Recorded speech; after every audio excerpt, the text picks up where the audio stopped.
Earlier today, House Speaker Nancy Pelosi held her weekly briefing with reporters. She discussed recent controversial comments by Georgia Congresswoman Marjorie Taylor Greene, the attack on the U.S. Capitol, and the upcoming legislative agenda. This is 20 Minutes.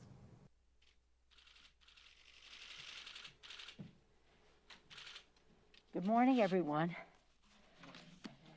This month of January is a month of memorable Wednesdays, as you know.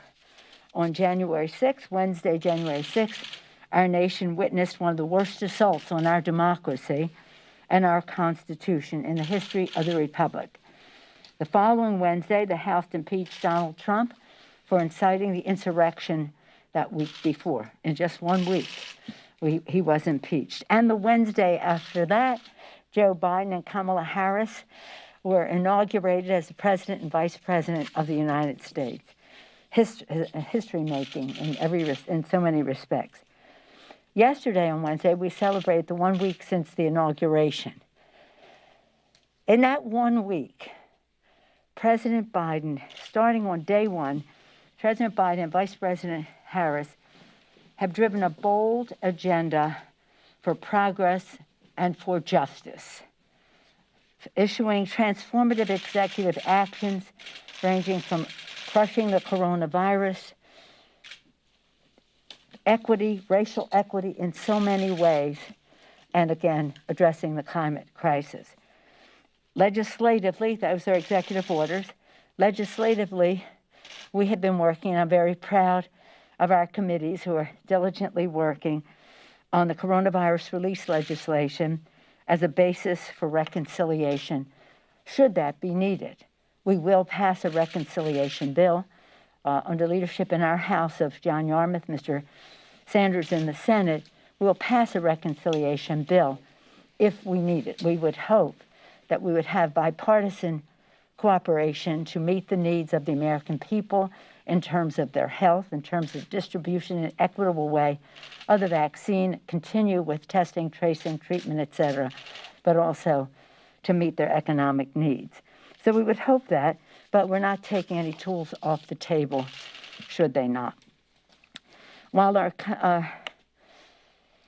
committees are advancing this reconciliation legislation, at the same time the executive actions continue.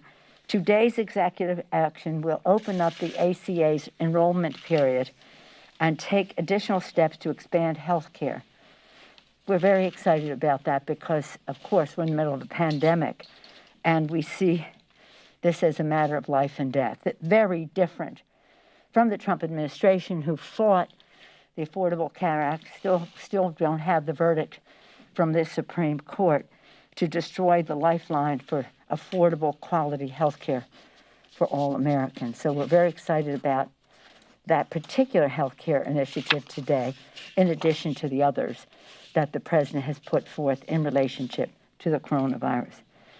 Again, we are preparing for the impeachment. Well, we have impeached the President, but we're preparing for the case. I'm very proud of our managers, led by Jamie Raskin, our distinguished array of managers, working very hard. They continue to prepare for a trial before 100 jurors, members of the United States Senate. This trial is about the protection of the Constitution and the preservation of our republic. We will insist upon the integrity and fairness of the proceedings, recognizing the role that the Senate plays in all of this. No one is above the law, not even a president of the United States, and Trump must be tried and convicted to ensure that no future president will ever think it's okay to incite insurrection, to stop the ascertainment of who the next president of the United States will be by falsely inflaming people falsely about the outcome of the election. In that regard, in terms of security, which is what we do, protect and defend the Constitution, security, protect the American people, our very first responsibility. And when they come to the Capitol, whether to work as a legislator, a staffer, a journalist, whatever, we want people to be safe. Later today, I'll be meeting with General Honore Russell Honore, who's leading a security review of the Capitol complex. Updates on the timing, scope, and details will be forthcoming. Protecting the Capitol is a matter of protecting our democracy, and the House will not be distracted or delayed from our work that we are doing, again, to crush the virus, to meet the economic needs of the American people, and to do so in a way that is fair and just. Any questions? Yes, ma'am? Madam Speaker, I wanted to ask you about Marjorie Taylor Greene. How concerned are you about her past posts, remarks, rhetoric? What would you like to see done about her? What I'm concerned about is the Republican leadership in the House of Representatives, who is willing to overlook, ignore those statements, assigning her to the Education Committee when she has mocked the killing of little children at Sandy Hook Elementary School, when she has mocked the killing of teenagers in high school at the Marjorie Stoneman Douglas High School. What could they be thinking, or is thinking too generous a word for what they might be doing? It's absolutely appalling, and I think that the focus has to be on the Republican leadership of this House of Representatives for the disregard they have for the death of those children. They not only are they not interested in gun safety and gun violence prevention by passing legislation for background checks legislation, which is overwhelmingly supported in a bipartisan way in the country, but to have someone who would mock, call it a fake, those fake events onto the is just beyond. It's just beyond any understanding of any regard that the House Republicans would have for the House of Representatives, for the Congress of the United States, and for the heartbreak of the families in Sandy Hook and at Marjorie Stoneman High School. It really, at Marjorie Stoneman Douglas High School, it's really beyond the pale. You're just going to have to ask them why they thought that raised itself to the level of something appropriate to do in the Congress of the United States. Yes, sir. There's a point of clarity on the stimulus. Are you going to bring a budget resolution next week to the House floor to start that? Yes. We're going to bring a budget resolution to the floor next week, and then it will send it over to the Senate.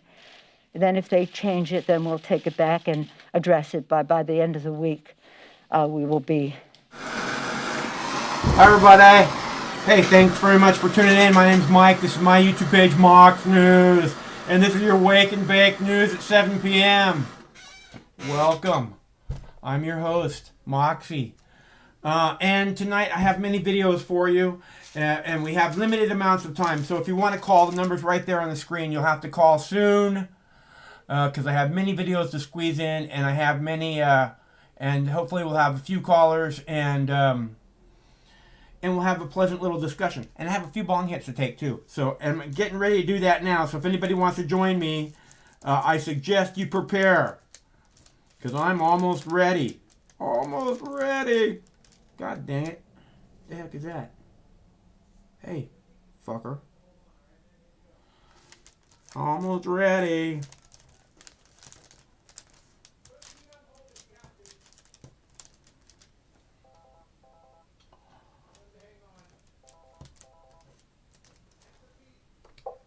Hello, caller.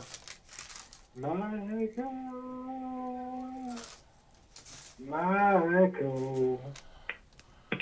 What's happening? Let me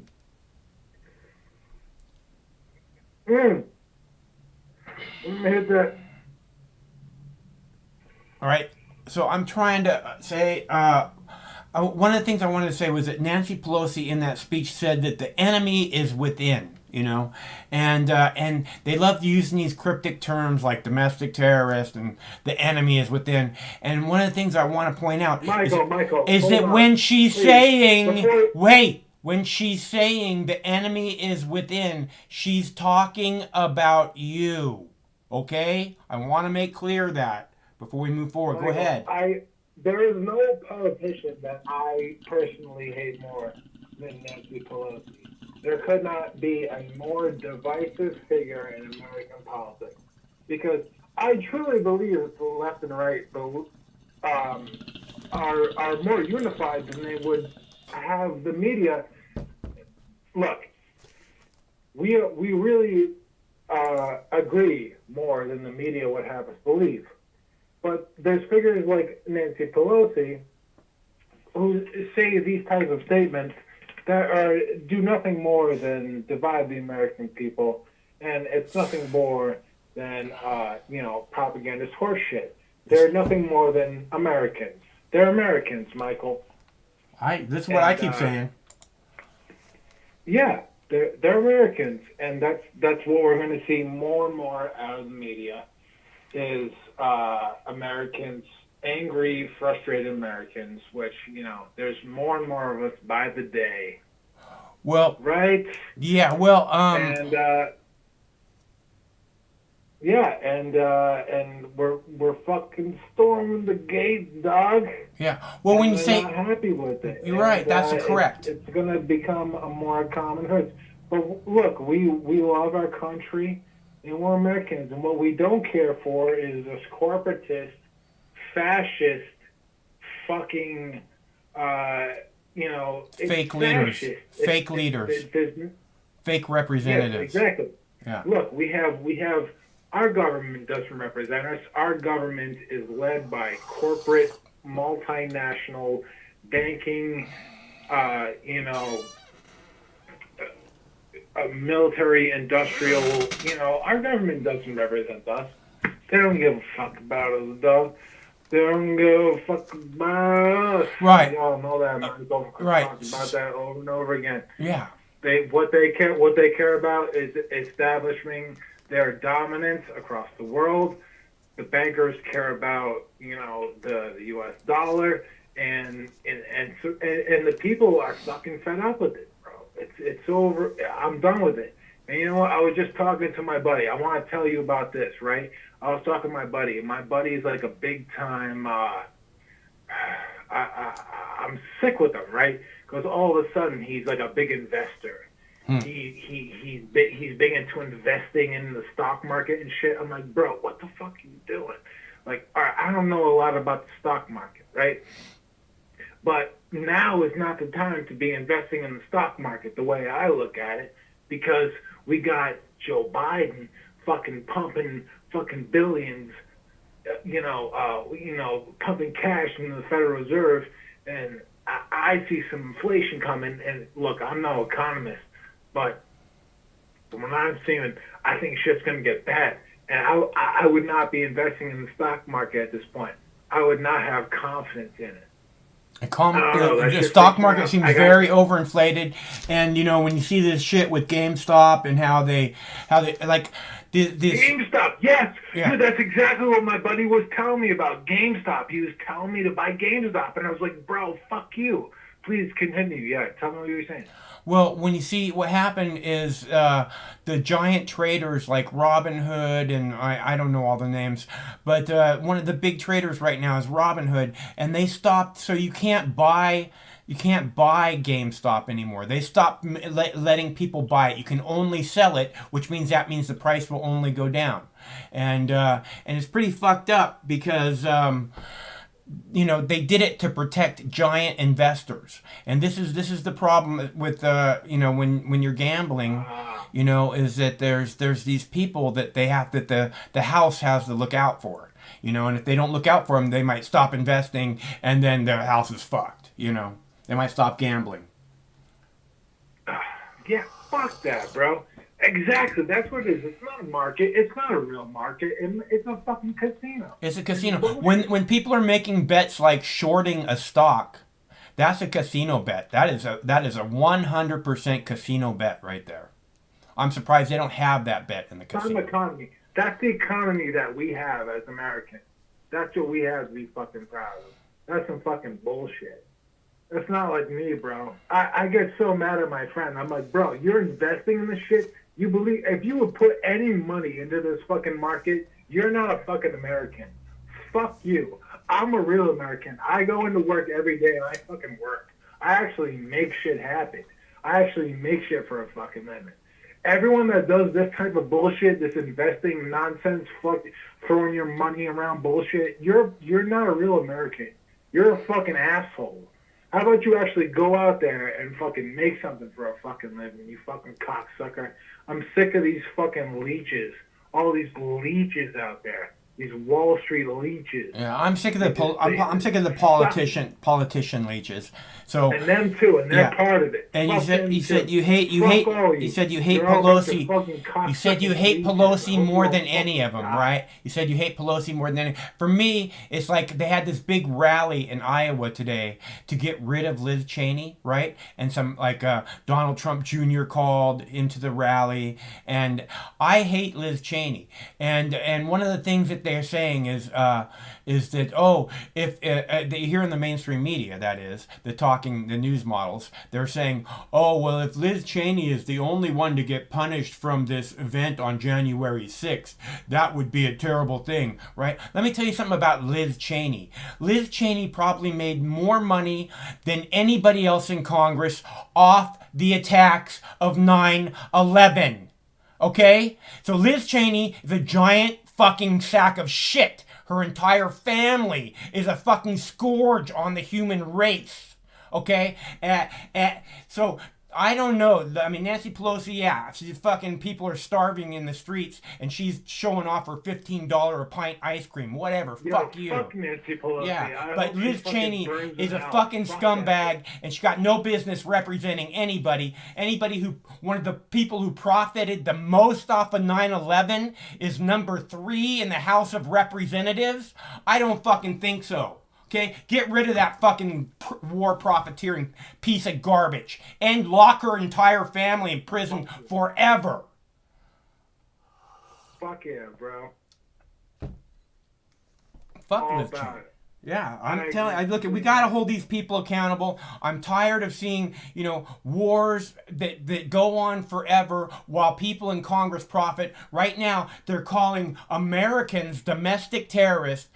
Veterans, police officers, Olympic medalists, U.S. Olympic medalists are fucking terrorists. Right? And then they're going, oh, we're so scared. We wanna use money to increase the security for the Capitol. But you know what? They don't want to increase security for the Capitol. They want more money in their paycheck. They want a security allowance, which Yes, is written you're into their absolutely fucking right. contract. More military And so they spending, can travel more on private fucking money in jets. that pot. They can travel on private fucking jets and fucking go to exclusive fucking restaurants and clubs where other fucking people that they have to worry about And what they know won't Michael, what's brilliant is they use these protesters, these people, very frustrated Americans, and they may have been some jackasses that may have not made some of the best decisions in the world, storming the Capitol,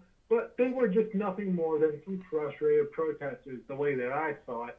But the media would have you think that these people were nothing more than, as you say, domestic terrorists. So we're gonna see this whole domestic terrorist thing be overblown in the fucking media more and more, as the way I see it. And it's just people like you and me, people that are just pissed off with the system. It's exactly and how corrupt and broken it is. It's bullshit. exactly like people, you and me. In fact, last night, Pete, I don't know if you saw the show, last night a new caller called me a terrorist because I was fucking defending the people. She said, you're a terrorist then. They're trolling you. They're trolling you, dog. I don't think so. You got a lot of She trolls. sounded pretty serious to You me. got a lot of people, Mike, that just like fucking with you. No, she was a fucking. You gotta be like, yo. She was suck a my fucking cock, military bitch. child veteran, 3 tours in duty in theater. Yo, bro, She you gotta wasn't- tell those people to just suck your fucking cock. No, I fucking That's what you told have her to do. she should fucking. I told her she should be ashamed. I told somebody telling me she's a veteran, tours, suffering from PTSD. I said you should be ashamed. Because if you think the U.S. military is there to be used against U.S. population, you should be ashamed. There's something that is not connecting with you, And that's the facts. If you think the U.S. military should be in the streets fucking protecting politicians from the people of these United States, There's nothing. there's something seriously more wrong with you and un-American, and you don't begin to understand the foundation of this country. Mike, I think we should co-host the show together. I think that's what we need to do. We're working on it. We're trying to get Craig to be in so he can get. We're trying to get a couple more cameras. I think we'll figure out how to get your. After we figure out how to get Craig's camera in place, we'll figure out how to get your camera in place next. Okay? I'm just fucking around. I want to know. I I want you. just like talking to Michael. I just love chatting it up. You know. Yeah. You're the one guy. I mean, dude, I can't even talk to my other friends about politics. I try talking to my other friends about politics.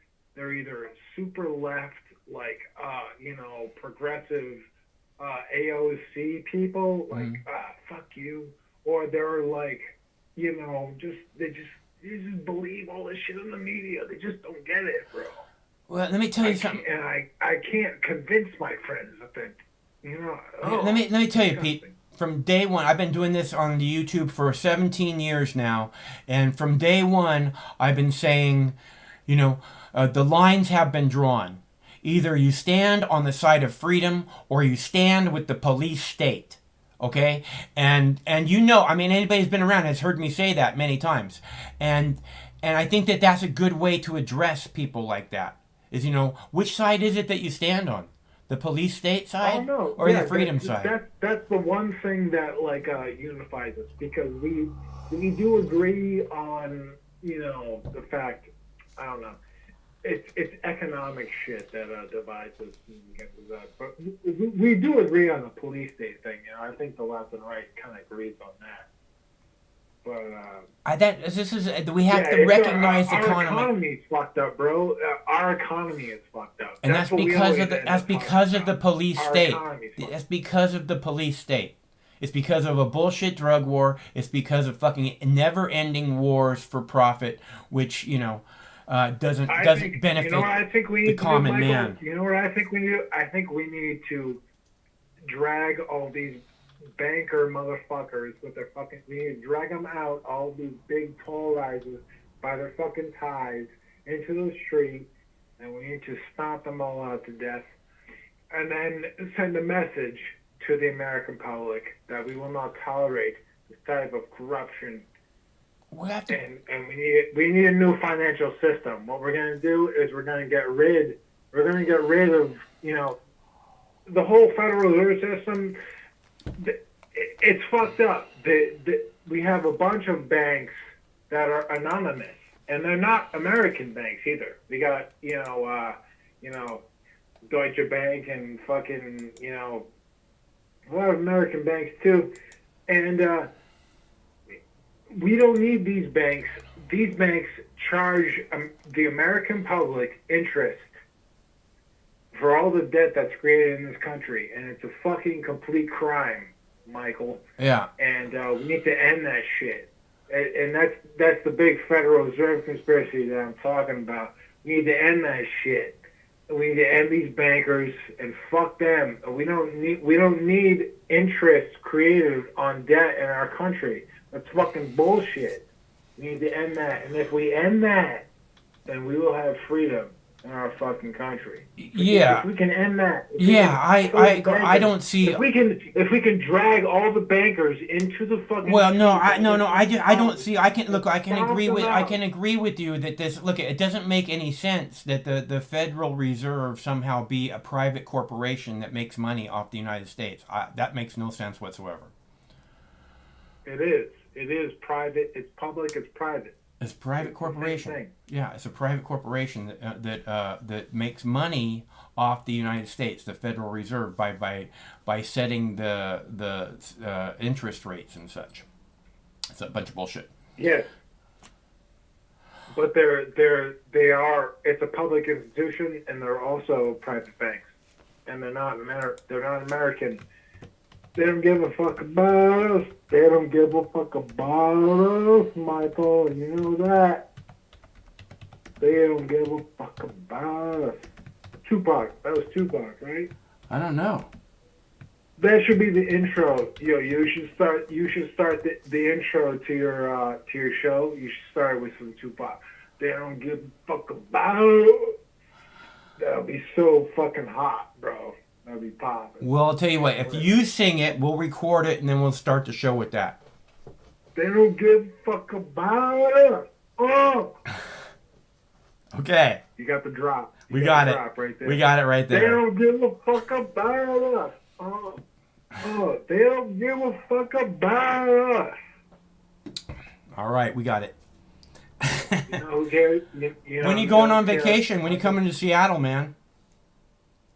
Yeah, I'll come to Seattle all day, any day, dog. When you got vacation? All right. You want me to plan the Seattle vacation? I will, I'm dog. asking you about it so that we can I discuss will. it. You know what? Want to You know what? discuss It's it? on. It's on. It's on. Okay. I'm gonna do it. Then you can really host Do the it. show with me. Mm.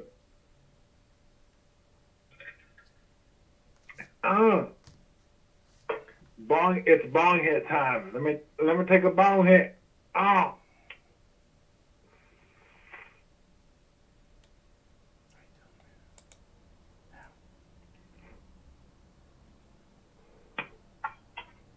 Oh no. All right, Michael. I feel like I'm losing momentum. Okay, Pete, it's good to hear from you, bro. Michael, I love you. I love you, Craig. I love everybody. I love the audience. Yo, shout out Wilco. Shout out fucking Steve.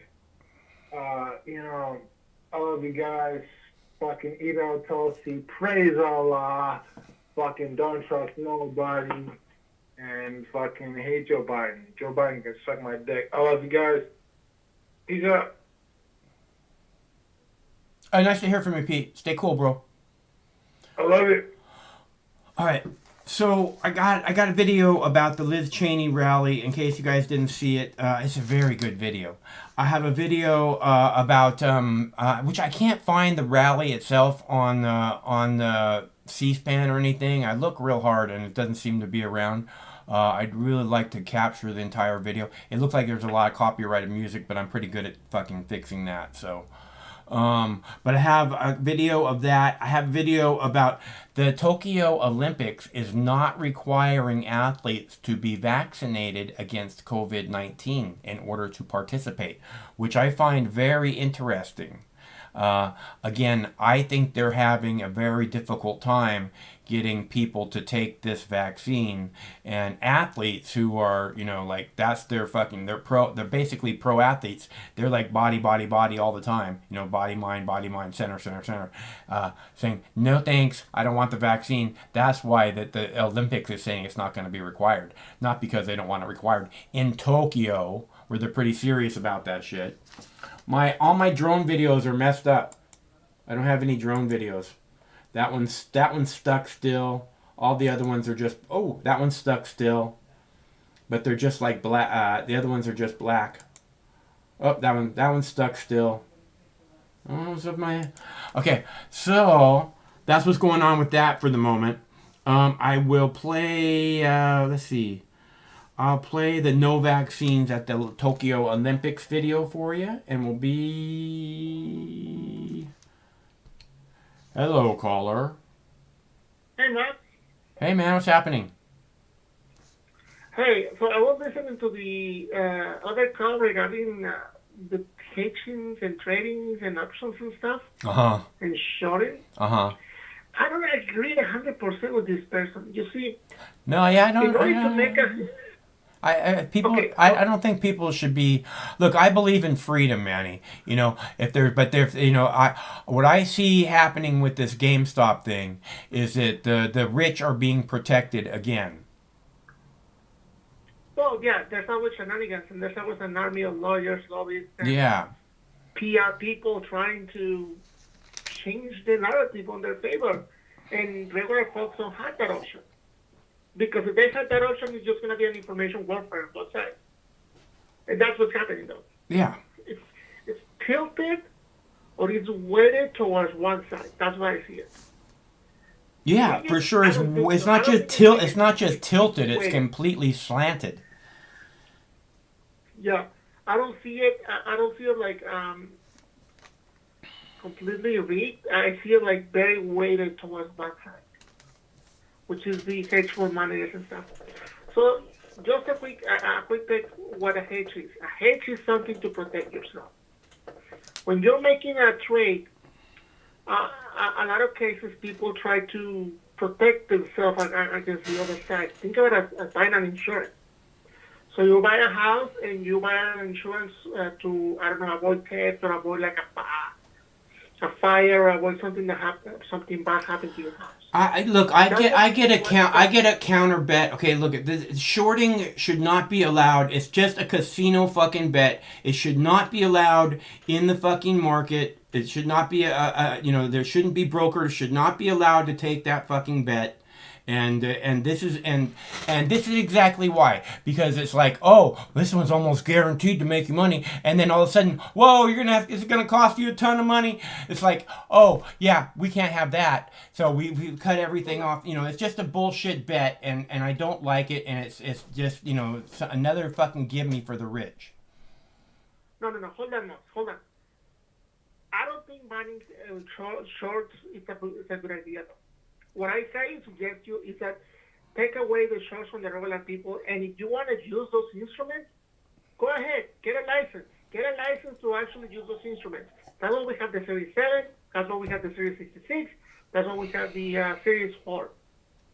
People store their assets to do the CFA exam, the Chartered Financial exam, and do the Series 7, Series 66, and Series 4, to actually play those things. And suddenly you have all these Robin Hooders trying to play the game, and they have no fucking idea what they're doing. This is why the whole Federal Reserve is freaking out right now, because they're having a lot of liquidity problems. Robin Hood, they have to stop trading though, because they don't have enough money to cover all the sides. Whether people were greedy or not, whether the other side was playing was shorting things the way it's not supposed to be. I don't know. We can point fingers everywhere, but at the end of the day, the people that are managing Robinhood, they have no idea of the consequences of what they're doing, though. I'm not saying that they weren't supposed to. I'm not saying that what they were doing is illegal shorting. I'm saying that it's not a way that it's not proper investing. It's like going to the casino and making a bet. Unlike when you're investing in a company and you say, okay, this company is investing in the hope that a company is going to go out of business, and that's a bunch of bullshit. That's not. You know what was the original purpose of hedging and shorting was? What's that? It was to hedge about any losses. So you're basically. Yeah, I get it. That people do that in the casino too, Manny. Okay, that's the reason people, bet on 7 numbers on the fucking thing, red numbers on the roulette wheel, and then bet on black. Yeah. And the problem is that, like any other instrument, there's always going to be people that is going to be using it as a casino, as a way to bet, instead of using it properly, which is just to hedge. Yes, I hedged that thing. I studied an entire semester of financial derivatives in college when I was in Boise, listening and studying all of that books. And I'm telling you, the real pros that they do this, they have to have a license. And I was kind of worried about it in 2018, 2017, when they actually allow options for people, like for regular folks who have no fucking idea how the financial market works, to start playing with options. And the problem with playing with options is that you have an infinite amount of gain or an infinite amount of loss. So it's an instrument, and you have a ton of freaking leverage, dude. You can leverage so much that you can. I've seen stories of people getting $1 million margin calls. Yeah. There was a story a few months ago of a kid who suicided himself because he got a margin call of $800,000. Yeah. On Robinhood. Yeah. So I'm not. What this is showing you. This is showing you that the market is broken and we need to regulate them. Yeah. I'm in favor that the people who want to trade options and want to hedge and short, they can do that. And in fact, hedging and shorting it's something very fundamental for the financial market. Yeah, But I don't we think have so. to respect the Betting people who are against gonna do betting that. against betting against a corporation, betting that a corporation is going to fail is not it doesn't make sense that you would make money off of that. That's a game, that's a gamble, that's a bunch of bullshit. Now, betting that a company is going to succeed, that's an entirely different thing. Mark, GameStop was a failing company already. GameStop is an industry that is dying. It's not going to survive 5 years. Yeah, but the way you bet against it is by buying investing in some other company, not saying, "Oh, this company's gonna be gone." And that's bullshit. That should not be allowed. I'm telling you right now. That should be allowed. The product no. that should not be allowed is it should not be used. It should not be like at the hands of every single person, because the everyday person or the person No. See, that's the problem. That's the problem. So you just want rich people being able to make the bet. No, I want people who are licensed Yeah. No. to play the game. Yeah. No, that's what I want. I want people to sit down, do their freaking CFA, or do their Series 4, Series 7, Series 66, so Yeah. they can at least have an idea and have a freaking conscience and a consequences of what they're doing, though, and the consequences of doing their financial market. Yes, it feels great. It feels good that you're showing the middle finger to the big guys. It shows great that you are like screwing rich people and taking their money away, because eventually this is a zero-sum game. But these people have no idea of what they're playing, though, because they just short-sighted it. I studied finance. I did an entire bachelor's in finance, and I took 1 semester of financial derivatives, and I did a lot of financial derivatives on paper, and I tried to play with a lot of options as part of my exams and as part of assignment that I had to do at school. I didn't have to use Bloomberg terminals just to research before I actually do a proper hedge on paper. Okay, Manny. I get it. Okay, I get it. You have that under your belt. Good for you. Okay, lots of people have other things. They know how to cook. They know how to do kung fu. They know how to repair a car. All kinds of people know how to do all different kinds of things. And you're saying you should be allowed to make these investments and they shouldn't. That's a bunch of bullshit. No. All I'm saying is that people who want to play this, they have to have a license. That's all I'm saying. Okay. All right, Manny. Well, I hope things are going well for you and that you're making lots of money in the stock market, bud. I'm not stupid. I'm not investing in a lot of things. The only thing I bought was just a couple of call options for silver, because a lot of people are hedging and trying to buy silver and trying to crash the silver market right now, because apparently there's a 500 to 1 ratio of paper versus actual physical silver going around. Right, we got that, Manny. You said that yesterday a couple times. Okay, bud. I'll talk to you soon. Okay, bye. That's our buddy Manny from the east side, or used to be from the east side. Now he's from eastern Washington. I have a video here about Capitol Hill police suiciding themselves. I think that the reason the Capitol Hill police are suiciding themselves since the January 6th insurrection, the occupying of the People's House, is because they did things that they wish they hadn't done to fellow Americans. And they don't want to be on the side of evil anymore. And that this is really the only way out, the only honorable way for a cop, right?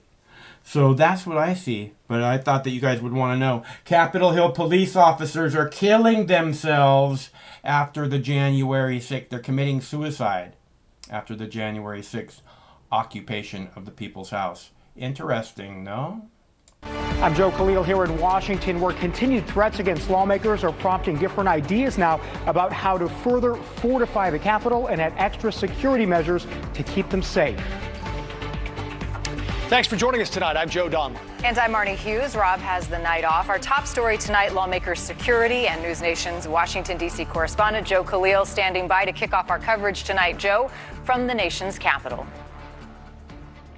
It was really remarkable today to hear House Speaker Nancy Pelosi come forward and talk about some of the plans and some of the measures that are going to be taken here to try to keep lawmakers safe. There are continued legitimate threats since January 6th. And I have to say, since we have been here every single day as we come through the Capitol, it is still like a fortress. There are still National Guard troops outside. There are still barbed wire fences everywhere. And the big news today that we're hearing from Capitol Police is they're considering keeping that fence up permanently. There are a number of calls to do that and a number of lawmakers who support that idea. Now, just yesterday, the Department of Homeland Security put out a memo that essentially said that there are continued threats of domestic terrorism, like some of the groups that we saw perpetrate the riots at the Capitol on January 6th. Those continue. Today, there was a letter that 32 different lawmakers signed addressed to House Speaker Nancy Pelosi, Leader Kevin McCarthy on the Republican side, essentially asking for the allowance that lawmakers get to be used in their districts when they go home because they don't feel safe. Things like extra added security when they do events, things like body armor and other security equipment. That's what we're dealing with now. But even more remarkable today, the speaker said something along the lines of the threat comes from outside and from inside. There have been a number of threats on social media made by people, and those threats in a few rare cases have been shared and spread by current members of Congress. So that's what we're dealing with now. A number of members also brought up the issue of carrying guns onto the House and Senate floor. That's something that's a point of contention now. We're going to continue to be looking into this story as we go through new security measures that, again, lawmakers are bringing up because they are fearful that some of these threats could be credible. And we've certainly seen them before. In the past decade, we had 2 members who were shot, one Steve Scalise in 2017 and Gabby Giffords about a decade ago now. But guys, these threats are taken seriously, and we're hearing remarkable things from leadership that we haven't heard before in terms of security of the members here at the Capitol. Joe Khalil live in Washington, D.C. tonight. Joe, thank you. We have some new information this evening. A 35-year-old police officer has died by suicide. Acting D.C. Police Chief Robert Conti identified him as Jeffrey Smith. He died 2 weeks ago in Virginia. Smith was a 12-year veteran of the department. He is the second officer to die by suicide after defending the Capitol on the day of the riot, January 6th. And disturbing moment. Whoop, wrong one. Oh, that works. All right. Let's see. So again, this is what the Capitol Hill protests look like to me. You know, people looking through. You know, they're not pointing guns back at these people, but these people are pointing guns at their fucking faces, right? Like, if I sneeze, I'm gonna blow your fucking head off, and I don't really care. That's again what the politicians think of you. But I find it very interesting that the Capitol Hill police are suiciding themselves. Let's see. Zuccotti Park. I don't generally go to states that don't have legalized marijuana. Let me see. And what's the transfer the Bitcoin wallet to GME? What's that, man?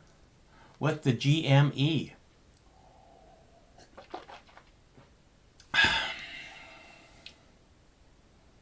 All right. I need to get a bong hit ready. Are you guys about ready for a bong hit? Pretty. I am about ready for a bong hit. This thing says ready. We're ready. Okay. I'm almost out of gas. I gotta get a tank of gas. We went to the Home Depot, me and the beautiful babies, the other day, and there was no tanks of gas. Like, what the fuck? Are you people sleeping on the job or something? I don't know. Is there a shortage of propane going on? Anybody know? All the stoners using up all the propane in the world? Because that would be a shame. I mean, not a horrible shame. I'd like to know that all the stoners are doing something. That's nice. All right, so the telephone number is there on the screen, 805-669-6397. It's 805 Mox News, or 805-669-6937. Whoop, nope, 6397. Who needs a bong hit? 805-669-6397. Let's see. I need a bong hit. And if you're like me, then I suggest you join me. I am just so tired of people like Liz Cheney being in our government. You understand? They're bitching and moaning at this one woman, female congresswoman. I can't think of what her name is at the moment. My brain's not quite working correctly, but I'm having problems with my memory. They're talking about how she's, how she harassed this Parkland student, and how she said that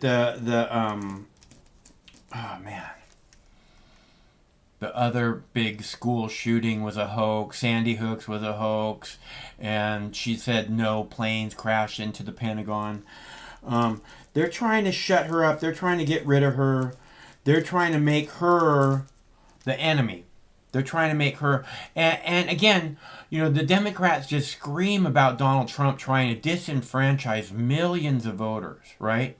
If this is who the people in her state choose to vote for, who are these people to say, oh no, you can't have this power and you can't have that power? Yeah, well, the people of her state put her there so she could do exactly that. So which party is it that's disenfranchising voters? Oh yeah, I forgot. Both of them for a long, long time. You ask any sitting member of Congress about World Trade Center 7, and they'll say, I have no idea what World Trade Center 7 is. What is World Trade Center 7? They're all completely full of shit. Doesn't matter how long they've been there. But people like Liz Cheney, her family profited off of 9/11. She profited off 9/11 probably more than any other sitting member of Congress. Okay? So Liz Cheney is a horrible, horrible human being. Horrible, as bad as it gets. There isn't a worse human being on the face of the planet than Liz Cheney, because she profited more than any other sitting member of Congress on the events of 9/11. How much worse can it possibly be than that?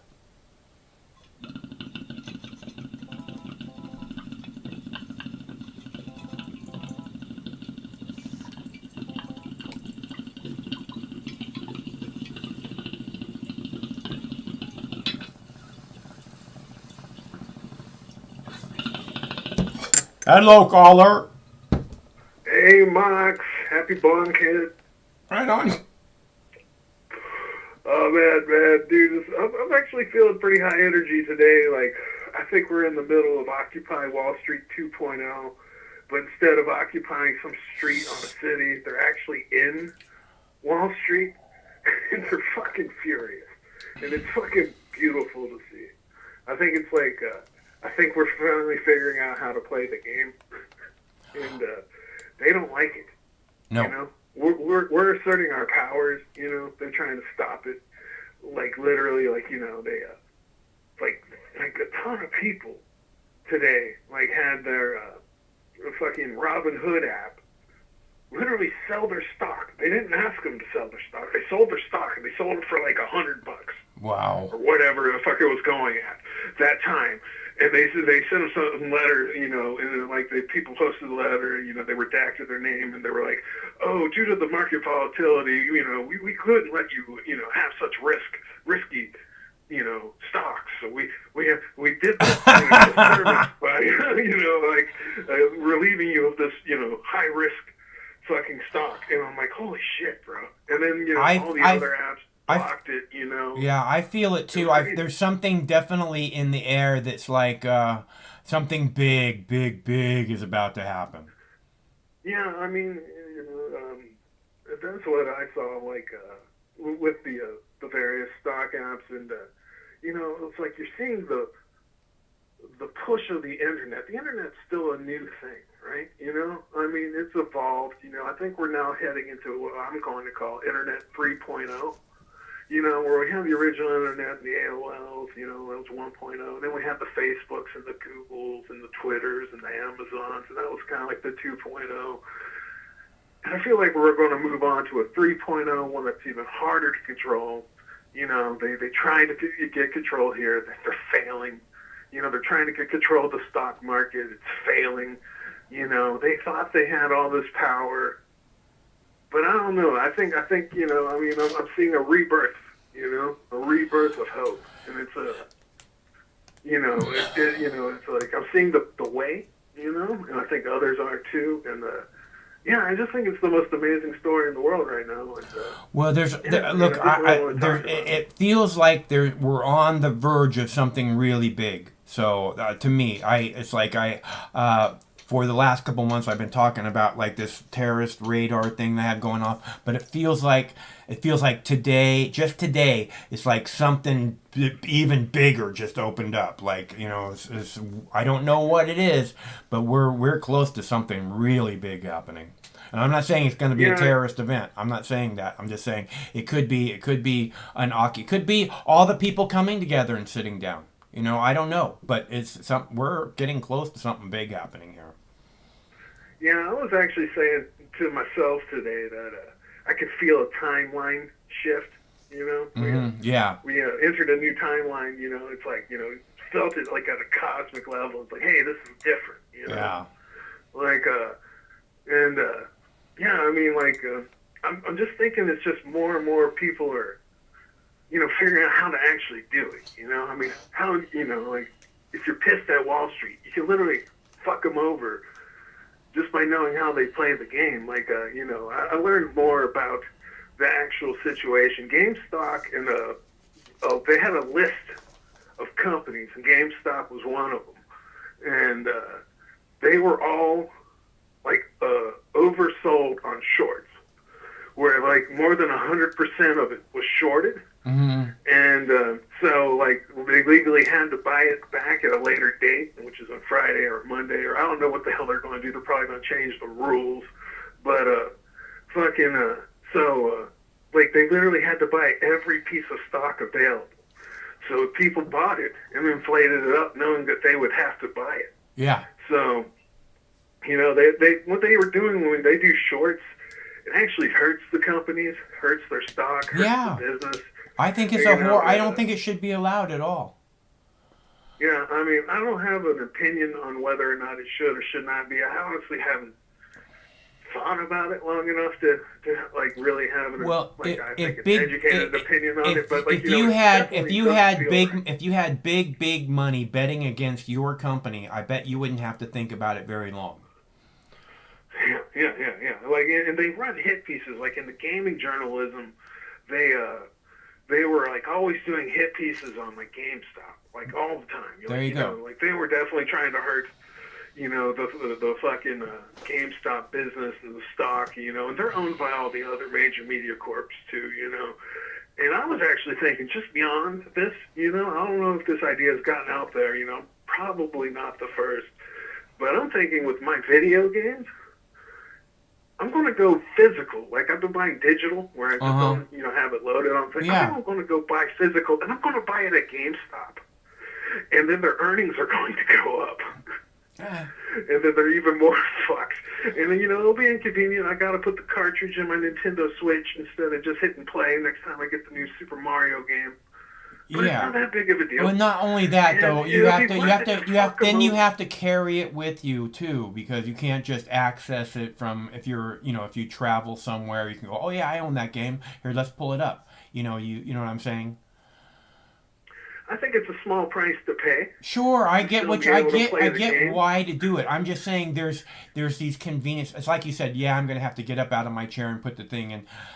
You know, there's this the start right there. There's a big fat percentage of people that aren't willing to do that. So you know. I know, but if it's just for a few games, you know, just for a little while, you know, I think I'm going to do it. I'm going to stop being all digital. and I'm going to start going to the actual GameStop store to buy my games. It's going to be awesome. And I think more people should do it too, because that's just another way where, like, you know, you're not really sacrificing much. You're already going to get the game anyway. You know, just you know, fucking get it. You know, fucking the government and Wall Street can't fuck you over and do some weird fucking, what was that fucking 1920s fucking German event? What was it, the Weimar event or whatever? The fucking financial collapse that led to the rise of Hitler and the Nazi Party. You know, we're approaching an event like that. You know, so they could steal your stock money. You know, you got to make no bones about it. Well, like, if they're selling it automatically, then they are stealing your stock. Yeah, that's what I'm saying. They're already doing it. Yeah. So, you know, I mean, like, if you invest in a stock, you know, there's a fairly high percentage chance that you're doing it for the movement, and they're going to somehow screw you over. In fact, they've already done it, you know, so, like, you know, they already did, you know. So, but that game, that's a low risk. You know, I can do that, and I can still pump up the GameStop stock without even investing in GameStop, you know. And it seems like it. I mean, but a lot of people would have to do that. It's not just you're not going to do it on your own, you know. I mean, it's a good idea. I like the idea. I mean, I think that's what it should be happening. We should do the same thing to Amazon, you know. But I mean, that's why we have the internet, is to communicate our ideas, you know. I mean, I don't think we can just meme that out and say, because, like, I think a lot of people are mad. A lot of people are mad. I think that's a lot of people are also wanting to play video games. If you can combine the two, well, it doesn't seem like it's that hard. No. I think that actually is a big part of the video gaming community. Is people are mad and they're like kind of releasing their anger by blowing someone's head off online. Oh yeah. But yeah, I mean, I just wanted to say, I think you know, that's a, you know, great idea. I think you know, I'm totally for it. I love the actually occupying Wall Street in Wall Street, the real Wall Street. Yeah. And you know, it's just you know, I think it just snuck up on everybody. You know, it's just so organic, beautiful. Yeah, that's what I love about it too. Is it just like the fucking fools didn't even see it coming. Yeah, I mean, like, just some assholes on, like, a message board, you know, fucking just rocked like a federal head. Or and it shows what I keep saying over and over again, that if the people can just move beyond their petty differences, we have all the power, whatever we want to make happen. I think that's the big thing, you know, that, you know, the internet's unlocking our new abilities as humans, and, you know, working together, and you know, I don't think we've even begun to scratch the abilities of, like, you know, crowdsourcing. And in a way, this is crowdsourcing, you know, because they had to get multiple people to get in there. Yeah. And I think it's one of the most powerful tools. It's like really like, it's like kind of like the invention of the steam engine, you know? And like, well, no, the internet is bigger than that. I mean, it connects all the people instantly. The steam engine may connect some of the people, but it's going to take a little while. Well, yeah, I mean, that's the backbone of the crowdsourcing, you know. You know, just like you know, burning coal or, you know, anything, you know. Like, I'm sure people were creating steam, but then you have the steam engine, which is the tool. And I think the fucking you know, the crowdsourcing is the tool. And I mean, I think we're getting better at it. We're getting smarter at it. You know, we're getting more efficient, you know. I mean, like, dude, they got, like, the whole world saying, hold the line. And it's just beautiful. It's amazing. You know, everybody agrees on it. And you know, like, the only thing I saw different today, other than, like, from, like, real people, you know, was the politicians.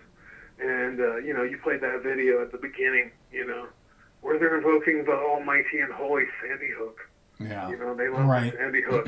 God, Jesus, you know? Yeah. The way they act about it makes me think it's a false flag alone. Yeah, I mean, that's the whole thing. I mean, when they start doing this terrorist thing, you know, like they can't think of any other word besides terrorist. You know, they're fucking full of shit. You know, I mean, it's like It's like we obviously have a problem. We can all see what the problem is, but instead of being able to come together and overcome a common enemy, a major common threat to every single one of us, the only real threat. I mean, there's a little bit of a crime threat, but it's so minute compared to what the people in Congress are attempting to do to us on a daily basis. Yeah. And also to address, I think it was maybe your first caller, where he was talking about how he had no faith in the stocks. I did want to, back him up on that. I feel like what the government and these fucking, Wall Street institutions and apps and fucking businesses and shit have done have hurt the confidence in the stock market. Yeah.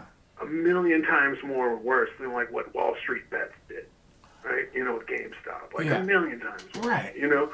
Like that hedge fund was literally broke and just got bailed out by the federal government, and then they just lost their bailout to the fucking GameStop. Right? So, I think that's Melton. I think that was the name of the hedge fund group. That fucking just got bailed out and then immediately went fucking bankrupt because of this shit. So they'll get bailed out again. They're way too big to fail. That's what they all say. Yeah. It's like unanimous, right? All too big to fail. Oh, fucking Mr. Goldstone, man. He can't. He's got to get his money, man. He's got a lifestyle to keep up, right? For sure. You don't. He's not like you and me.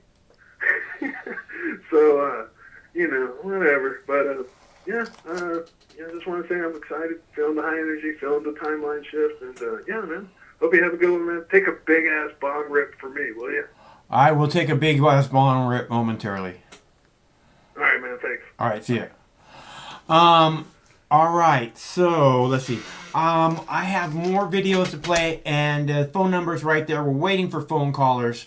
It's always good to talk to you guys. This is what the show is really about, is getting you guys' opinion. It's really good to hear from people that are like, especially the last caller, who seemed to be very upbeat and excited about what's going on. I feel, again, he kept calling it a time shift or something. I feel today as if something has changed. But again, my brain chemistry is being fucked with. So, but it was very odd, and I don't.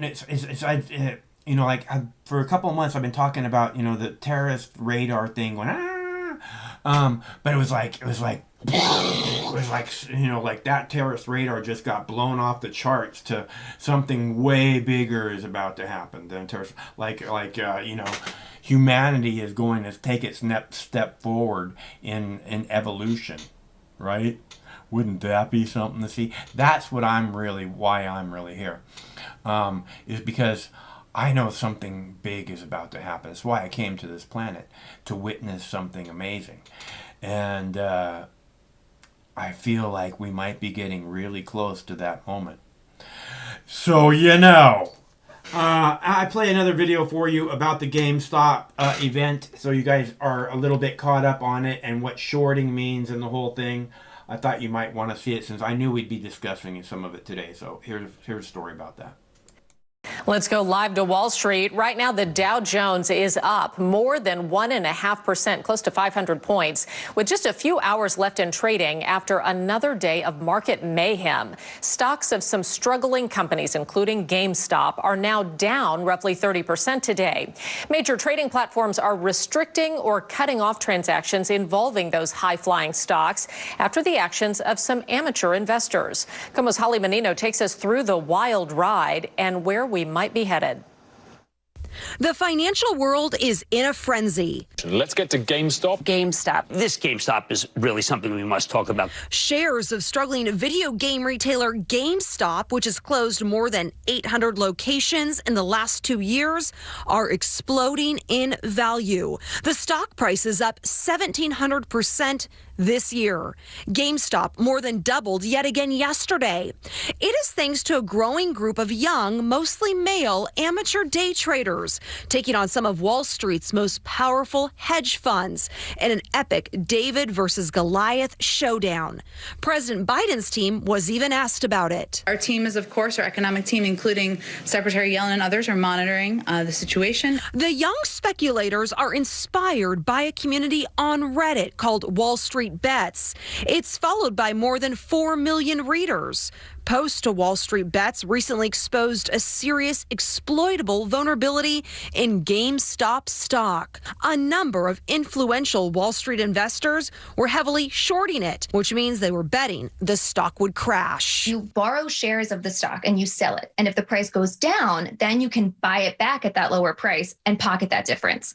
But if you're wrong and the shares go up, then you're going to have to buy back the stock at that higher price. And that difference is a loss for you. That's painful. 19-year-old JP Hurtado and others started buying, sending GameStop soaring. When people see something going up, they're going to have a fear of missing out. And because more and more people keep hopping in, the price keeps going up. JP is a student at the University of Illinois at Chicago. He never traded a single stock until a year ago. He bought about $8,000 of GameStop using the app Robinhood and says by the close of Wednesday, it was worth $82,000. With amateurs like him profiting, hedge fund titans have lost an estimated $5 billion. This is uncharted territory, and it's a very interesting question as to what happens next. Certainly, there's no mechanism to make it stop immediately. Holly Menino for KOMO News. The Securities and Exchange Commission says it is actively monitoring the volatility and is working with fellow regulators to assess the situation. Major platforms including Robinhood, TD Ameritrade, and Interactive Brokers are also limiting or blocking people from buying shares of companies like GameStop and AMC. Increasingly, the only thing people with those shares can do now is sell them. Okay, so okay, and I wanted to play the video. Okay, so I have a video about the Replace Liz Cheney rally that happened today in Wyoming. Congressman Matt Gaetz was there. No big fan of him. Donald Trump Jr. called into the rally. Replace Liz Cheney. I think she's number 3 powerful person in Congress, apparently. That's what I keep hearing. I can't think of any more disgusting human being on the face of the planet. Jeffrey Epstein is less disgusting than Liz Cheney. Liz Cheney and her family made more money than pretty much any other sitting member of Congress from the events of 9/11. And if you think that that's okay for her family, sitting fucking public servants in Congress, in the White House, in other places, Pentagon, if you think that's okay for her to profit more off 9/11 than any other member of Congress, then you're a very different person than I am. Because I find that as disgusting as it gets, and I'd really like to see her and her family held accountable for making a profit off of this horrible, horrible event in American history. And I'll play that video for you momentarily. I want to play the video about the no vaccine required at the Tokyo Olympics. I find that very telling. So if you guys are, I just thought that you would see that information. I'm going to play it for you now. Organizers say the 2020 Olympics will move forward despite mounting demands in Japan to cancel the event due to the pandemic. In addition, Tokyo's Olympics leaders say the COVID-19 vaccine will not be a requirement for athletes to participate in the Summer Games. But they hope as many people as possible will be vaccinated by the time of the opening ceremony. New video shows the moments this brown bear was trying to chase down a skier on the snowy slopes of a mountain. This happened in Romania. Some people on the chairlift tried to distract the bear. They were yelling at it, but that didn't work. The man who was being chased eventually threw his backpack to the ground, and authorities say that move probably saved his life by distracting the charging bear long enough to escape. Other skiers say the same bear was spotted on another part of the mountain just hours before. Ski patrol lady stopped us. He was at the bottom of the slope, and he told us that there is a bear right there. And all the people that were down there threw their skis and ran on the slope. Nobody was hurt, and local animal control workers now say they're trying to relocate that bear to another area. How terrifying, though. Wow. Yeah, can you imagine? That is a big black bear. That is, yeah. Well, hopefully no black bears up at our slopes today, but we do have snow. I think that bear just wanted a hug. It looked to me like he just wanted a hug. I would have stopped and given him a hug. Hey, buddy, come over here. Come on, there you go. Yeah, bring it in, bro. Bring it in, bro. That's just me again. That's just the way my brain works. Okay, so I have more videos. We're not getting any phone callers. The call number is right there. This is all about your opinions and sharing them and us talking it out. 805-669-6397. We'd love to hear from you. I have a video about this congresswoman that they're saying attacked the Parkland students, you know, after the horrific shooting at their Parkland school, and that she called that event a hoax. And I have, and she talked about no plane. There's no evidence that a plane hit the Twin Towers. Yeah, he's fucking crazy, dude. I don't like that guy. But there's no evidence that a plane hit the Twin Towers I'm sorry, not the Twin Towers. I'm sorry. I'm being distracted. There's no evidence that a plane, this congresswoman, sitting member of Congress who just elected, said that there's no evidence that a plane hit the Pentagon on September 11th. And I think that kind of, I'm really glad to hear a congressperson say that. Like I said, you ask them about World Trade Center 7, and every single one of them will tell you, I never heard anything about World Trade Center 7. So I'm really glad to hear this one speaking out. But that threatens all the rest of them, because they don't speak out. They don't hear the people that write them every day and say, what about World Trade Center 7? You know, I have no idea what that person's talking about. I'm not going to respond to them. Every single day. And they act like it doesn't exist, and they never go to look it up. Because they already know. They don't have to look it up. They already know. They don't have a response. You know, this person is speaking out, and I think she's the voice of a lot of people. And I think that, you know, and every single other member of Congress is somehow threatened by that, because what we're going to have to listen to our constituents and voice their problems now, because that's not what they're doing now. They're not addressing, you know, the people's concerns about wars based on lies, endless wars, forever wars based on lies, in order to make fucking shitty rich people even more fucking rich. It's disgusting. And those people need to go to prison forever in order to make the world a safer place for little children, so that they can't murder little children and make a profit off it anymore. Right? Don't you think that that's, I mean, dropping bombs on little children, we can all agree that's wrong, and then, but dropping bombs on little children, and then actually making money off of doing that, that's beyond wrong. That's criminal. That's insane criminal. And that person needs to be locked away for the good of humanity. That's not that difficult to understand, Liz Cheney. Of course, Matt Gaetz would never bring that shit up, because Matt Gaetz is a fucking lie, just like all the other politicians, so we're clear. He's just a big old butthead. I'll play the Liz Cheney rally for you now. This is my favorite video tonight. Where's that one at? Oh wait, I'm gonna play a different video for you. I'm gonna play the Liz Cheney one so you guys can see it. Where's that one at? Let's see. There it is. Replace Liz Cheney rally, number 10. Here we go. You ready? Now to a developing story. Florida Congressman Matt Gaetz rallied in Wyoming today against a powerful congresswoman who voted to impeach then President Trump.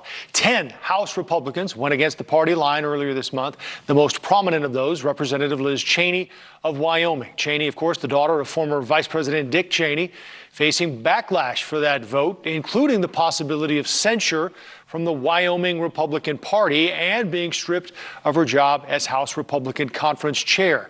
News Nation correspondent Michael Schur is live in Cheyenne for us tonight with more on a new push to get Congresswoman Cheney out of office. Michael?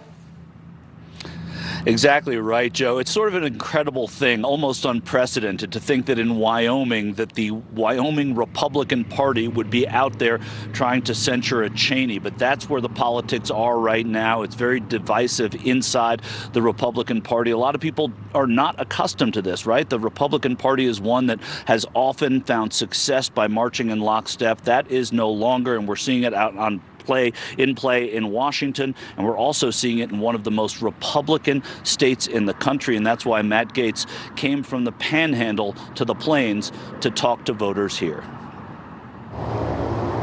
For decades, the Cheney name has been Republican gold in Wyoming. Now, though, Cowboy State Republicans are rising up against a Cheney, Liz Cheney, their at-large representative, third highest-ranking Republican in Congress, and one of 10 House Republicans to vote for the latest article of impeachment against former President Donald Trump. I think it's the straw that broke the camel's back. Wyoming Republican State Senator Anthony Bouchard announced a primary challenge to Cheney just days after her vote for impeachment. Wyoming is the state that had more people pull the lever for Donald Trump both times. I think the voters want to, they sent a strong statement to D.C.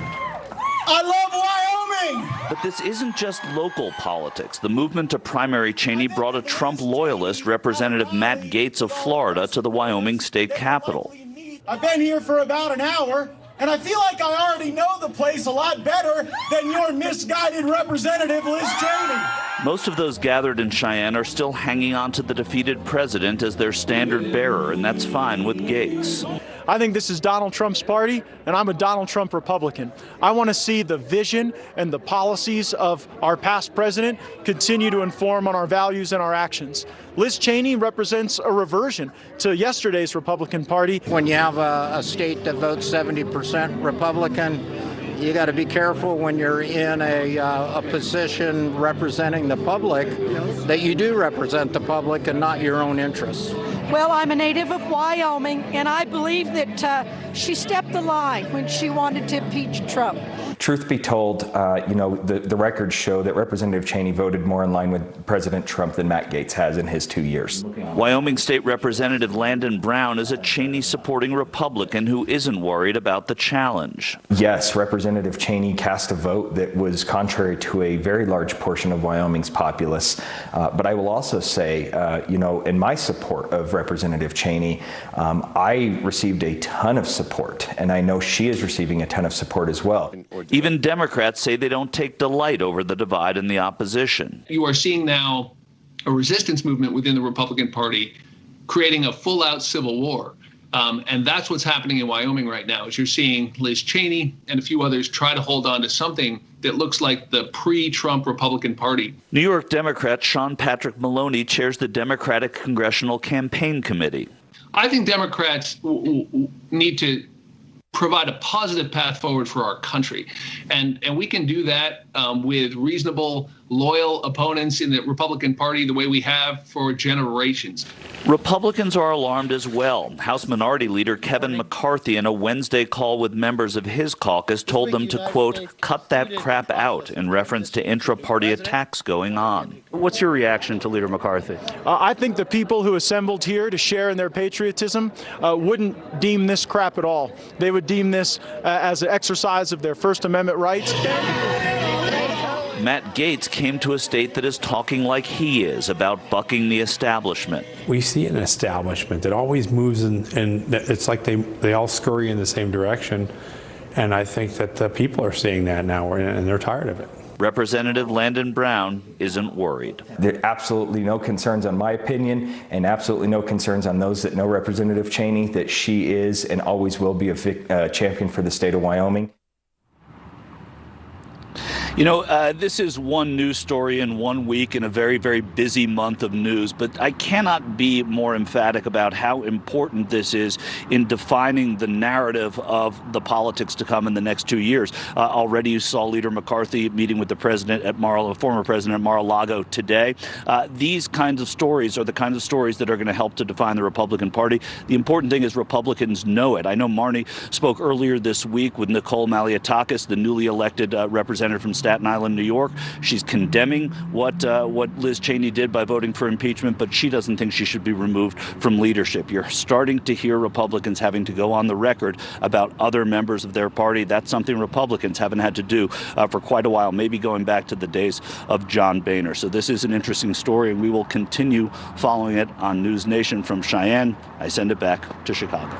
Yeah, great story, no doubt. Michael Schur, thank you. All right. So again, I love seeing the pushback on these people that act like professional politicians. Okay, I don't think that's what America should be about to start with. Our government. I don't think there should be like this professional politician class. I think those people just every year they're in Congress for another year. They just stink more and more like dog shit. They just get worse and worse and worse. Not all of them. I mean, Ron Paul, I was always glad that he was there. Dennis Kucinich, I was pretty much always glad he was there. But these, Tulsi, some of these voices are very important. Even Bernie, his voice is very important because they say things that no one else said. Ron Paul said, he had a speech called What If. I highly recommend you look it up. And it starts off with, what if the government is lying to you about the events of September 11th? Okay? Those are the kind of people we need in Congress. Those are the kind of people that are speaking for the people. Those are the kind of members of Congress that are speaking for the people, that are saying, hey, things are not as they seem, and everybody knows it, but nobody's saying a word. How is that a representation for the people? Because the people know it, and they've had enough. And they're looking for something better.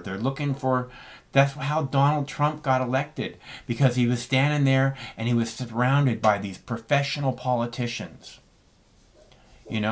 He didn't look like the fucking piece of shit professional politicians who sit there and make a fucking fortune off of being a professional politician, and then they dare to call it public service.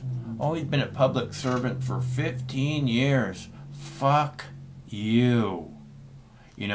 Maybe 15 minutes out of the 15 years he was a public servant.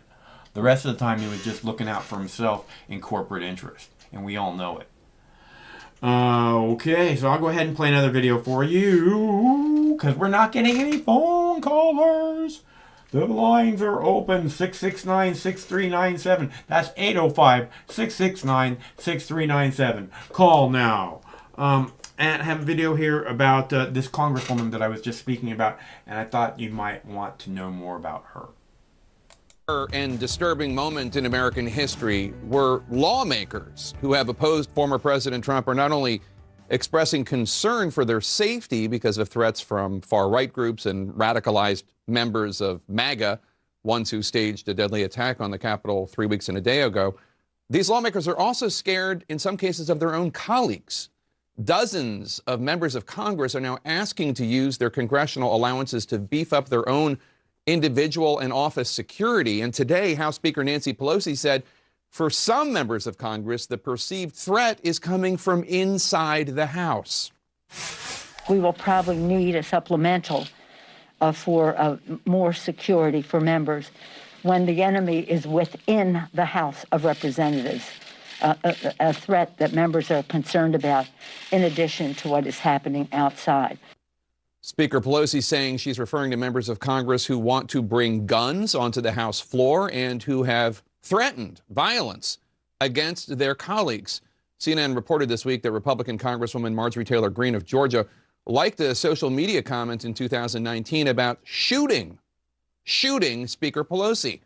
This afternoon, a prime example of the fears many are feeling. Police arrested a West Virginia man near the U.S. Capitol yesterday, armed with a handgun and 20 rounds of ammo. Police also say the man, Dennis Westover, had Stop the Steal paperwork with him. Stop the Steal, a reference to the big lie that Joe Biden didn't actually win the election. He also had a list of senators and representatives along with their contact information, police say. Social media posts indicate that Westover attended the rally in Washington on January 6th. It is unclear if he was part of the attack on the Capitol.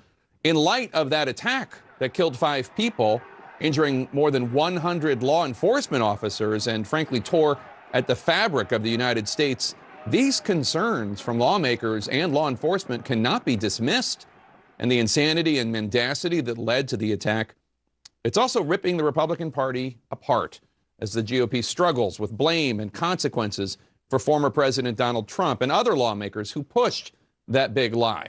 Now today, as the GOP grapples with President Trump's continued influence, House Minority Leader Kevin McCarthy, one of the many Republican officials who pushed the big lie, he met with Trump in Florida.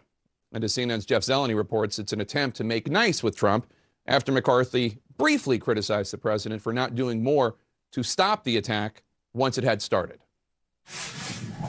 The American flag is proudly waving today at former President Trump's Mar-a-Lago resort.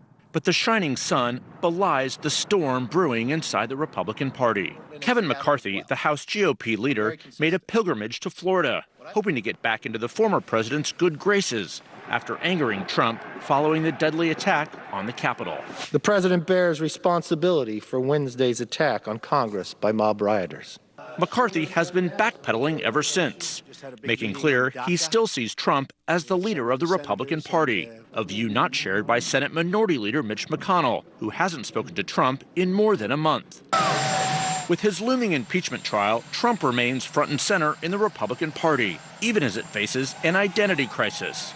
In a private call with House Republicans this week, McCarthy admonished his members to stop the infighting, CNN has learned, bluntly saying to cut that crap out, with no more attacks on one another. But he's done little to actually stop it, with Florida Congressman Matt Gaetz, a loyal Trump ally, traveling to Wyoming today to try taking down Liz Cheney, the number 3 House Republican who voted for Trump's impeachment. If you want to prove that you have the power, defeat Liz Cheney in this upcoming election, and Wyoming will bring Washington to its knees.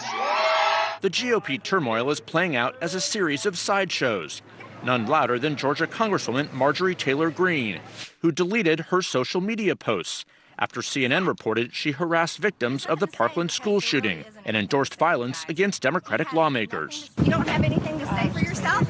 You can't defend your stance? The Congresswoman, who has promoted QAnon conspiracy theories, was given a plum seat on the House Education and Labor Committee. Illinois Congressman Adam Kinzinger, one of 10 House Republicans to support Trump's impeachment, said the party is at a dangerous crossroads. Well, let's be clear, she's not a Republican. I personally don't think she should have any committees. A fear of reining in fringe Republican elements has created an opening for Democrats, which Speaker Nancy Pelosi seized on today. Assigning her to the Education Committee when she has mocked the killing of little children at Sandy Hook Elementary School, when she has mocked the killing of teenagers in high school at the Marjorie Stoneman Douglas High School. What could they be thinking? Now, while many Republicans were eager to turn the page from the Trump presidency, House Republican leader Kevin McCarthy is not one of them. Again, he was down for a meeting over lunchtime at Mar-a-Lago with the former president. We're getting a bit of a readout of that. You can see a picture here of them in Mar-a-Lago. And the former president releases this statement saying in part this: they discussed many topics, number one of which was taking back the House in 2022. President Trump's popularity has never been stronger than it is today, and his endorsement means more than perhaps any endorsement at any time. Now, Jake, a bit of a fact check there. His popularity is not as strong as it's ever been, but it's an open question how popular he is among Republican primary voters. That is still very strong. So as this goes forward here, no question, at least in Kevin McCarthy's mind, the Trump party is still the Republican Party. Jake? Jeff Zeleny, thanks so much. Joining us now to discuss, Republican Congressman Peter Meijer of Michigan. He's a Republican. He was among the 10 House Republicans who voted to impeach President Trump this month. I don't want to listen to that guy. I don't like that guy. I think he's the one who said that if Liz Cheney is the only one who gets punished over this over the events of January 6th, that would be a terrible thing. You know, again, Liz Cheney being probably the single person who profiteered the most off of the events of 9/11, the sitting Congress member of Congress, this one sitting member of Congress probably profiteered more off of the events of 9/11 than any other member of Congress. Liz Cheney, talking about you. Well, I'm just down to like one video left. It's a good video. It's about Facebook censorship review.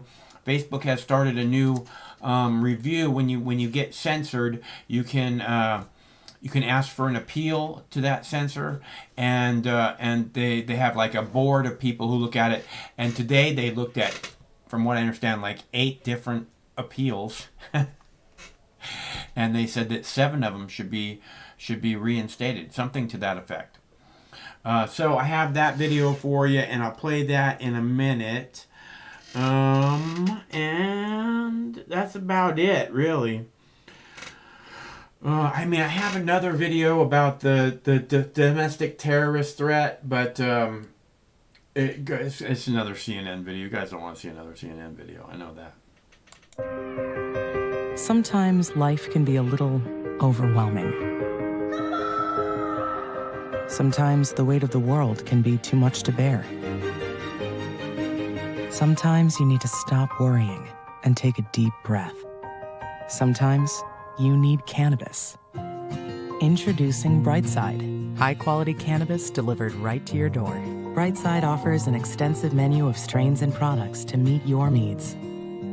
Choose the experience you want, and we'll send you the dankest herb, the real sticky icky, some top-shelf marijuana. If you like what we send you, keep the whole jar. We'll even include some nugs for you to blaze. As part of Discovery, you'll get to try new strains and products. Side effects may include euphoria, increased appetite, uncontrollable giggles, elevated sensitivity to musical dopeness, and reduced anxiety. Tetrahydrocannabinol may also induce feelings of existential well-being and relentless optimism. With a Brightside subscription, you can get it once a month, once a week, or whenever you want, all at a price you'll like. And yes, this is a real company. Do you know who I am? You're the wizard. Ask your doctor if cannabis is right for you. It probably is. Keep it Brightside. And I will never get tired of seeing that girl's beautiful face and joy grooving on that juice box, man. I just love that video. Okay, caller, how are you? Who is this? Daniel from Australia. How you going? Hey, Daniel. Thanks a bunch for calling. Sorry, I'm not American and I can't have any say in your democracy. But I don't know what your political beliefs are. But I always thought Trump was pretty good. I think that. Do you agree with that or not? I can't say that I thought he was pretty good. I don't like Trump. I don't like Trump because, you know, Trump was born and could have made anything in the world happen, anything he wanted, and he chose to become a douchebag. Okay, he didn't go out and try and make good things happen in the world. He went out and fucked with people, fucked people over, fucked whatever he could fuck. Okay, Trump's not a good person, so yeah, I'm not going to give him my support for 1 second. So you know, I didn't hang up on that guy. He hung up. You know, that's who Donald Trump. He could have done anything he wanted in the world. He could have made really good things happen in the world. And instead, Donald Trump chose to be a douchebag. Okay, but again, he's better than these other politicians. That's how he won. That's how he won this. That's how he became president. He was standing in a room of professional politicians, and he stood out because that's not who he was. He wasn't acting like a professional politician. He was acting like, you know, someone there to make waves. That's why I like this other congresswoman. You know, she's there making waves. She's there saying things that should be said that people can't hear, can't stand hearing. We have to shut this person up right now. They can't stand hearing what she's saying. You know, I don't like Matt Gaetz, but I'm glad to see him in Wyoming today. I'm really glad to see him in Wyoming. Because Liz Cheney, I don't like Matt Gaetz, but Liz Cheney is a horrible, horrible, horrible human being who belongs in prison with the rest of her family. The sooner that she's in prison for the rest of her life, the safer place this planet will be for little children. So you know, all of you people that are voting for her because of fucking stupid abortion issue bullshit, okay, she blows up little children, not fucking fake little children that haven't been born yet, not little children that might become little children, living, breathing children. She blows them into bits in the most heinous fucking ways imaginable and then makes a profit off of it. Liz Cheney and her entire family need to be in prison in order to make the world a safer place for little children, along with all the other war profiteers. We must make examples of them so that they understand, so that the people who come behind them understand this is not acceptable. We call ourselves civilized, and then we make a profit off of blowing up innocent people. Yeah, that sounds really civilized, doesn't it? If that's what you call civilized, I don't want anything to do with it, in case you can't tell already. Okay, I'm going to play this other video for you about Facebook censorship review. They have the new appeals on Facebook, which is such a joke. You know it's a joke. But I thought it was an interesting story, so I'll play it for you now. Facebook's Oversight Board announced their first rulings today. The group is in charge of making decisions about questionable content and freedom of expression online. Facebook has faced criticism for how it regulates posts. Today, board members reviewed 5 cases, ruling 4 deleted posts must be restored. In one incident, the board overturned a decision to remove a post that said there's a cure for COVID-19. In another, board members reviewed the company's decision to remove content that contained a hateful slur. Facebook created the Oversight Board last October. The company says the board has received more than 150,000 appeals since then.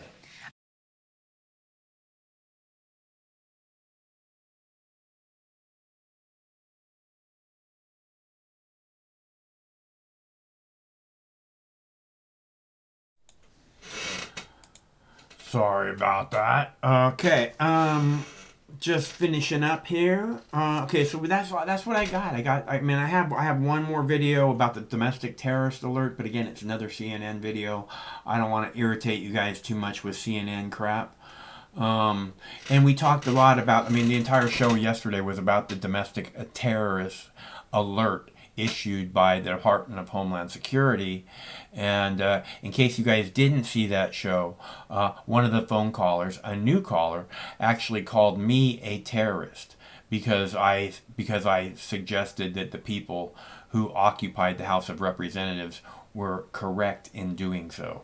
And I still believe that. Not only that, I believe that the founding fathers would have seen them as doing what the Constitution kind of implies they should do. You know, you need to take back your government. You have the ability to do that. You know, although from what I understand, they're going to put up a 6-foot. They're going to keep the razor wire fence around the Capitol building, in the White House, the Senate, the Congress.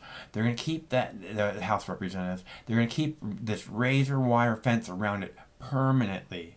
Does that mean they're going to keep the National Guard in D.C. permanently too? The military? They have to have the military and razor wire fence to protect these politicians. Because The National Guard is supposed to be, again, about protecting our communities. That's why these people serve, so that they're ready in case there's some kind of an emergency, a massive earthquake, a tidal wave, you know, some kind of major flood, and these people come out to help make sure that people are able, you know, if people need help, they're there to help, right? They're not fucking there to protect politicians. And that's what our military and our National Guard is being used for.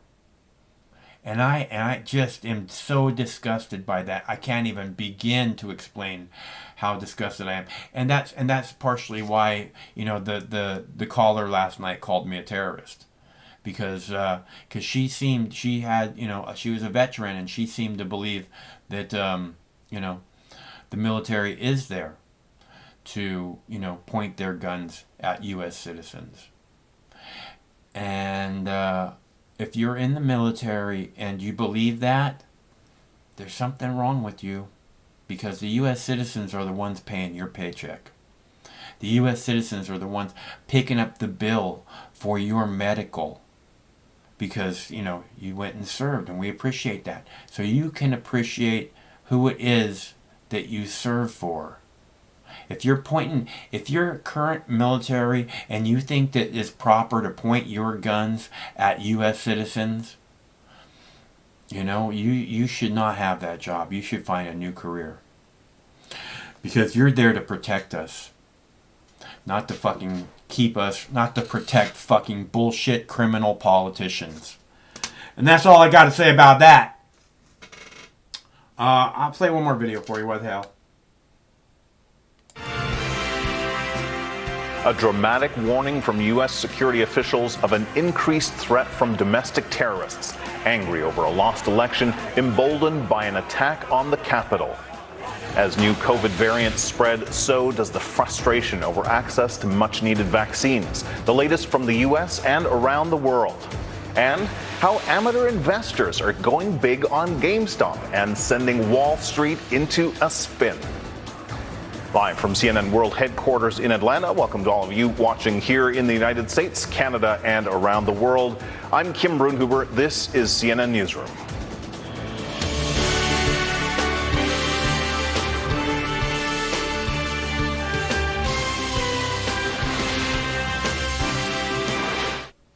Sorry, I don't want to play all that shit. I didn't know that shit was at the beginning of the video. Sorry about that. I don't play all their fucking CNN crap. I don't want to look at that. I'll play this other video for you instead. This is going to be your last chance to call. If anybody wants to call tonight, the number is 805-669-6397. I'm down to this one video. So this is it. We're learning more tonight about a San Diego woman shot and killed Wednesday when, according to authorities, pro-Trump rioters breached the U.S. Capitol building. Capitol Police publicly identified Ashley Babbitt as the woman who was killed. And Babbitt's husband, Aaron, told our sister station his wife was a San Diego native and spent 14 years in the military between the Air Force and the D.C. National Guard. Babbitt said his wife went to Washington, D.C. to take part in Wednesday's protest, where she met up with friends. He said he sent her a status check text message about 30 minutes before the shooting and never heard back. She didn't have any weapons on her, and I don't know why she had to die in the people's house. That's our house. It's everybody's house. It doesn't matter if you're Democrat or Republican. I don't know why she had to die inside the house. I saw the pictures. I had to see the pictures of my wife dying on the news. Well, the chief of the Metropolitan Police Department said in a news conference today the woman was shot by one Capitol Police officer with a service weapon after protesters breached the fencing. She loved her country, and she was doing what she thought was right to support her country and joining up with people, like-minded people that also love their president and their country. And, you know, she was voicing her opinion, and she got killed for it. Babbitt was transported to a local hospital where she later died. The officer was placed on administrative leave in accordance with police policy. Police also say 3 others died during medical emergencies. All right, so If anybody wants to call, I'm going to give you another minute here. We got the phone number right there on the screen. It's 805-669.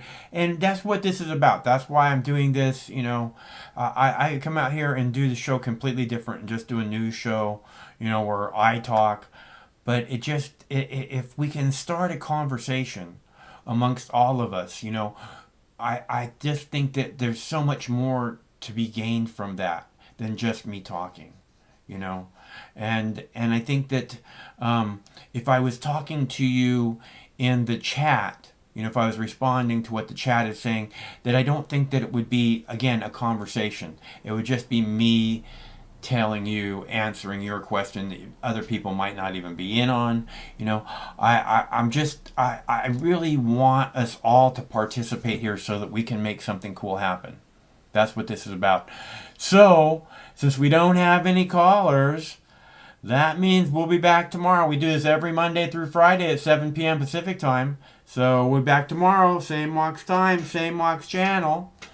I think. So until then, stay cool, because one of these days, this war is going to end. No matter which mouth you feed on a two-headed snake, it still shits the same turd. But lucky for you, you have Mox News. More than 10 years. More than 60,000 videos. Mox News has been filtering the nonsense and illuminating the bullshit from your mainstream media. Turn off your TV and turn on to Mox News.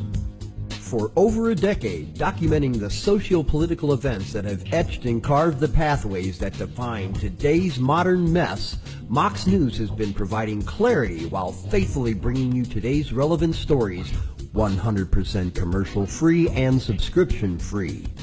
And just like Lady Liberty vows to remain free. But at this time, we're asking you for your help, your patronage, and your support to keep the lights on and the videos rolling. For less than 17 cents per day, you can become a basic subscriber, knowing that your donation is truly making a difference that will help continue bringing the news stories that make a difference in your life. Turn on, tune in, and drop a couple dimes today by clicking the link below or visiting moxnews.com and show your support at any level.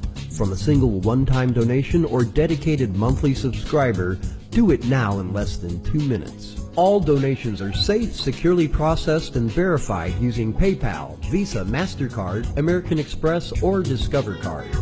As always, we're sure you'll find something of interest each and every day. This holiday season, give the gift of Mox. moxnews.com.